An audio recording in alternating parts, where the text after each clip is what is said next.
অন্যদিকে সরবেরিয়ার কুমড়োখালী থেকে উদ্ধার বিপুল পরিমাণ আগ্নেয়াস্ত্র কার্তুজ। জেলবন্দি শেখ শাহজাহান ঘনিষ্ঠের ডেরা থেকে উদ্ধার হয়েছে অস্ত্র কার্তুজ।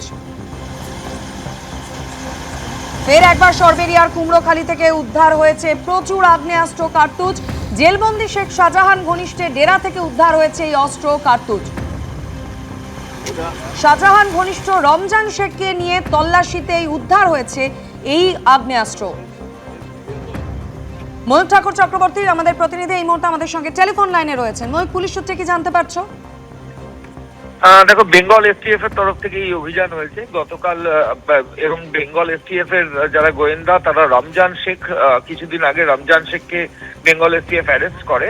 এরপর এই রমজান শেখকে সঙ্গে নিয়ে গত তল্লাশি অভিযান চালায় বেঙ্গল এসটিএফ, এবং এই তল্লাশি অভিযানটা চলে বাসন্তী এক্সপ্রেসওয়ের ওপর সরবেরিয়ার কাছে কুমড়োখালী, এটা বাসন্তী থানার জুরিসডিকশনের মধ্যে পড়ে। সেখানে তল্লাশি অভিযান চালানো হয় এবং সেখান থেকে চালিয়ে শেখ এখন জেলে রয়েছে, কিন্তু জেলবন্দি সেখানের ঘনিষ্ঠের ডেরা থেকে বিপুল অস্ত্র রিকভারি হয়েছে। মোট 62টা গুলি উদ্ধার হয়েছে।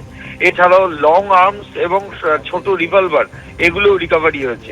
কি পারপাসে ওগুলো ওখানে রাখা হয়েছিল, কি কোন অপারেশনের জন্য রাখা হয়েছিল, জেলবন্দি শেখ শাহজাহান এতদিন জেলে থাকার পরেও কি করে তার নেক্সাস ওখানে সেগুলো অ্যাক্টিভেট রয়েছে। কারণ কিছুদিন আগেই ওখানে পুকুরের ভেতর থেকে অস্ত্র রিকভারি হয়েছে। একটা পরিত্যক্ত বাড়ি শাহজাহানের দখল করা, তার ভেতর থেকে অস্ত্র উদ্ধার হয়েছে। কার্যত ওই কুমড়োখালী, সরবেরিয়া, আকুঞ্জিপাড়া গোটা এরিয়ায় প্রচুর অস্ত্র ইতিমধ্যেই গত এক মাসে এসটিএফ রিকভারি করেছে। ফলত এই অস্ত্র ওই চত্বরে কেন রাখা হয়েছিল, এলাকা দখল না কি উদ্দেশ্য ছিল, কোন অপারেশনে সেগুলো ইউজ করা হয়েছিল, সেগুলো বেঙ্গল এসটিএফ এর তরফ থেকে তদন্ত করে দেখা হচ্ছে। ইতিমধ্যেই 62টা গুলি এবং ছোট বড় মিলিয়ে প্রায় 9টা আগ্নেয়াস্ত্র রিকভারি হয়েছে। ধন্যবাদ ময়ূক। আপনারা দেখতে পাচ্ছেন দুটি ছবি, সরবেরিয়ার কুমড়োখালী থেকে উদ্ধার বিপুল পরিমাণ আগ্নেয়াস্ত্র। জেলবন্দি শেখ শাহজাহান ঘনিষ্ঠ রমজান শেখ, তাকে নিয়ে একেবারে তল্লাশিতে উদ্ধার হলো আগ্নেয়াস্ত্র। এর আগে গত 6 জুন এই সন্দেশখালীরই একাধিক জায়গা কুমড়োখালী থেকে উদ্ধার হয়েছিল বিপুল আগ্নেয়াস্ত্র। একেবারে পুকুর ছেঁচে তল্লাশি চালিয়েছিলেন তদন্তকারী আধিকারিকরা। এক তৃণমূল নেতার বাড়িতেও তল্লাশি অভিযান চালানো হয় এবং সেখান থেকে উদ্ধার হয়েছিল বিপুল পরিমাণ আগ্নেয়াস্ত্র। 2 সপ্তাহের মাথায় ফের একবার সরবেরিয়ার কুমড়োখালী থেকে উদ্ধার বিপুল পরিমাণ আগ্নেয়াস্ত্র কার্তুজ।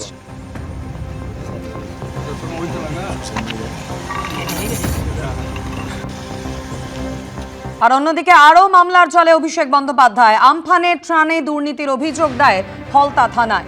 ফলতায় অভিযোগ দায়ের করেছেন বিজেপি নেতা অভিজিৎ দাস ওরফে ববি।